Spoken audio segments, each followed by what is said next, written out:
Hi, welcome to my channel, or welcome back. Today I'm going to be talking about my Pandas experience. Let's just call it that, my Pandas experience. And I'll get into that, but I'll talk about all the stuff that went on when I was in 5th grade. And this is going to be 2 parts, and I'm going to do another part the other time. And I've tried to film this video like 8 times and I didn't like any of them, so we're gonna try it again and hopefully you see this. So yeah. I get really nervous about this stuff, and it's hard to talk about it, and I don't really like to talk about it, but I figured if I can give someone something, like just be like, you're not alone, that's the least I can do. And yeah. Okay, so last time I filmed the video, which that's on my channel because I deleted some, but yeah. I was very sick, and I'm gonna tell you the whole story. I always had a little bit of anxiety and a little bit of OCD, but nothing like out of the ordinary. I was a normally happy kid. I had a lot of friends, and then 5th grade came around. In 2014, I started 5th grade, and September of 5th grade, I remember it being good. I had a lot of friends, and I was good, and yeah. October, I got strep throat, took the medicine, symptoms went away, and didn't think anything of it. From there till like January, I was in and out of school because school refusal had started, and I didn't want to be in school. And if I was in school, I was crying, and they had to call my mom for her to come pick me up because I was crying and they couldn't get me to stop, and they just needed to come pick me up.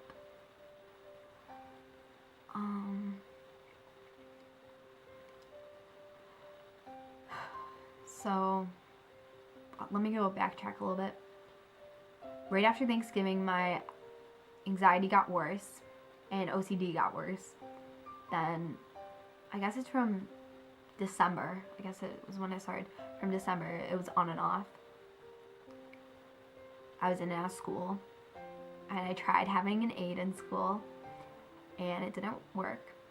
There was lots of crying, lots of it, in school and out of school, and going to school. Like, I'd have meltdowns, and yeah. Lots of crying in the social worker's office. They would have to call my mom to come pick me up because I was crying too much. So the same thing happened with January. Then in a little bit into February, I started homebound instruction. And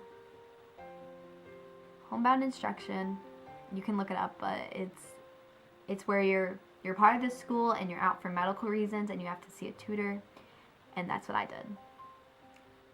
And some of the stuff I don't remember because I was sick and I just don't remember it. And yeah, I had to ask my mom about most of this because I didn't remember most of it. And yeah. I'm still shaking. Oh my god. Okay. So from then until March, I went to the library and got a tutor, the homebound tutor. And yeah, and then I'll explain one of my OCD things. So one of my OCD things was my hand touching the paper. If my hand was touching the paper, I'd get all anxious and the panic attacks would start, and I'd have like an episode. And it's because my hand is touching the paper. So they had to make this contraption thing so that my hand wouldn't touch the paper. It was interesting. Everyone was trying to be helpful, and well, not everyone, but we'll get into that. So at the end of March into April, I went to South Carolina to see my grandparents. And we drove down there from where I live. And we decided to go off my medication. I cannot like stress this enough. Just don't stop it immediately, because like it's bad. So I stopped my medicine. Like one day I was just like, I'm not taking it anymore. It's not helping. And I was on a couple of different things, and it wasn't helping. And I was just like, I'm done with it. So we went to Walmart, and we bought this thing we call it brown, because it's this brown piece of cloth that I would hold, and it would give me some security, and it felt nice. And I just couldn't touch a lot of things because I didn't like the way it felt. Didn't feel right. It wasn't like perfect, and it's a little bit of perfectionism, but yeah. My sensory issues got really bad when I was in South Carolina, and I couldn't like touch a lot of things. And yeah, one night I was at my grandparents' house, and they have a ceiling fan, and I don't have a ceiling fan anywhere in my house. And the ceiling fan is making me anxious, and I had to go to a hotel that night because I couldn't stay in that room because it was so bad, because it was getting me anxious, and I was having a panic attack, and I was like, I can't be here. And I was like, it's hard to explain, but it was a lot. So that whole week that we were down there, my stomach hurt really bad, and I kept telling my mom, my stomach hurts, and she was like, it's just your anxiety, because like that's what it usually is. Like when I get anxious, my stomach usually hurts. So we thought it was just my anxiety. So one day my mom was like, let's just go to the ER and see if it's anything. Like just rule that out. Rule anything out that's the ER can do. We went there, and we found out I had strep throat in my stomach. Well, not strep throat, but like strep in my stomach. And yeah. So what we think happened is this thing called Pandas, where Pandas syndrome, and it's where you get strep, and the symptoms go away, but the virus doesn't. And then you start having OCD-like symptoms, separation anxiety, and that's all like what happened. And you can look it up, and that's all what happened to me. And it's like it's a reaction to it. So my mom knew about Pandas, and she started looking it up and realizing that's probably what happened. So we were in South Carolina still at that time, and I got antibiotics and stuff to take for my strep. We went home, but we had to take a plane because my mom didn't feel it was safe to be in the car, because I felt sick always in the car, and I'd get out and I'd be like, I'm not getting back in there. And she was afraid that was going to happen, like when we were like halfway back to where we live. And it's a long drive.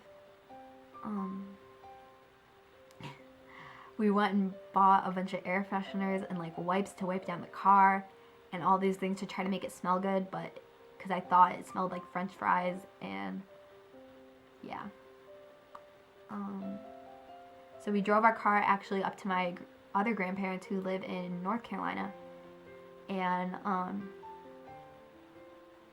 yeah, they took the car back to where we live. So my grandpa drove it back up to where we live.